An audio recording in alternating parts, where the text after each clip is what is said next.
امیر السنت کی بارگاہ میں عرض ہے کہ آج کل شادیاں بہت زیادہ مہنگی ہو چکی ہیں اور کئی ساری اسلامی بہنیں بیچاری اس وجہ سے ان کے شادیاں نہیں ہو پاتی ہیں دہیز وغیرہ کی وجہ سے، تو آپ اس تعلق سے کیا ارشاد فرماتے ہیں؟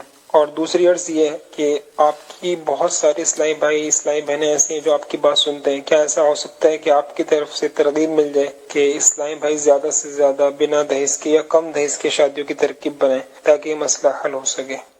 اللہ کریم آسانی کر دے۔ اس ٹاپک پر بہت کچھ ہمارے یہاں سمجھایا جاتا رہا ہے، اور یہ اتنا سمجھایا گیا ہے کہ میں نہیں سمجھتا کسی چینل نے اتنا سمجھایا ہو۔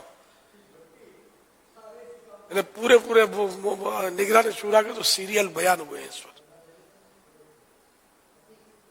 شادی کے تعلق سے، بہت سارے اور بھی مسائل اس طرح جہیز پر بھی تقریباً ہم لوگ بولتے رہتے ہیں کہ کس طرح کا جہیز ہو کہ لوگوں پر بوجھ نہ پڑے اور شادی کو آسان بنایا جائے، لیکن یہ کہ یہ معاشرہ بہت بگڑ چکا ہے۔ سماجی رہنما جو ہوتے ہیں نا اپنی اپنی برادری کے، بس وہ لوگ اگر کوئی سے قانون بیچارے بناتے بھی ہیں، لیکن یہ پھنس یوں جاتے ہیں کہ جب ان کے یہاں بھی کوئی ایونٹ آتا ہے اس طرح کا، یہ بیچارے نہیں چاہتے ہوں گے کہ گڑبڑ ہو، لیکن اب وہ دادی اکڑ گئی، نانی اکڑ گئی، بیوی اکڑ گئی، تو بیچارہ کرے کیا؟ وہ لیڈر ہے تو یہ لوگوں کا لیڈر ہے، بیوی کا لیڈر تھوڑی ہے۔ گھر میں سے تو بیوی ہوتی ہے، تو یوں یہ بیچارہ بعض اوقات مار کھا جاتا ہے، پھر وہ اخباروں میں اور پھر وہ ہنسی مذاق کر کے اس نے قانون بنایا اور خود ہی قانون میں خون کیا۔ اب ایک تو ویسے گھر میں قانون کا جو خون ہوتا ہے اس میں بیچارے کا خون جل رہا تھا، پھر یہ لوگوں نے تانے دے کر مزید خون کو جلا کر بھاپ بنا کے اڑا دیا۔ تو یہ معاشرہ ہے بڑا مطلب بگڑ چکا ہے اصل معاشرہ، آگے کا ہوا خراب ہو گیا۔ اللہ پاک ہمارے حال پر رحم کرے۔ واقعی اس کی وجہ سے گناہ بھی بہت، اب ظاہر ہے کہ لڑکیوں کی یعنی کہ عمریں نکل جاتی ہیں اور اسی وجہ سے کہ پیسے نہیں ہیں۔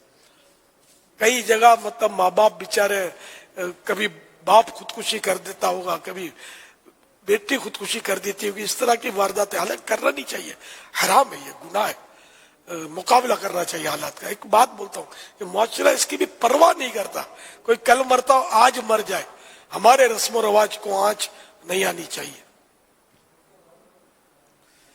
تو جو پیسے والے ان کو اتنا پرابلم نہیں ہوتا، لیکن بیچارے جو میڈیم طبقہ ہے نا، وہ دبرا اور غریب تو بیچارہ کہیں کا نہیں رہتا۔ اللہ کرے کہ کوئی ایسا مدنی انقلاب آ جائے کہ شادیاں سستی ہو جائیں، شادی حال سستے ہو جائیں، ڈشیں جو طرح طرح کی ڈشیں شادیوں میں یہ ریڈیوس ہو جائے، کم ہو جائے۔ ڈشیں بھی یعنی کھانا پکانا اتنا بھی رکھ رکھاؤ کے لیے کرنا پڑتا ہے، چاہے بگاڑو کچھ پھینکنا پڑے، کرنا پڑتا ہے، نہیں کریں گے تو لوگ تانے دیں گے۔ تو 10 ڈشیں 15 ڈشیں 20 ڈشیں وہ بیچاروں کو کرنی پڑتی ہوں گی دل جلا کر۔ اللہ خیر کرے، اللہ عافیت نصیب فرمائے۔ صلو علی الحبیب صلی اللہ علی محمد۔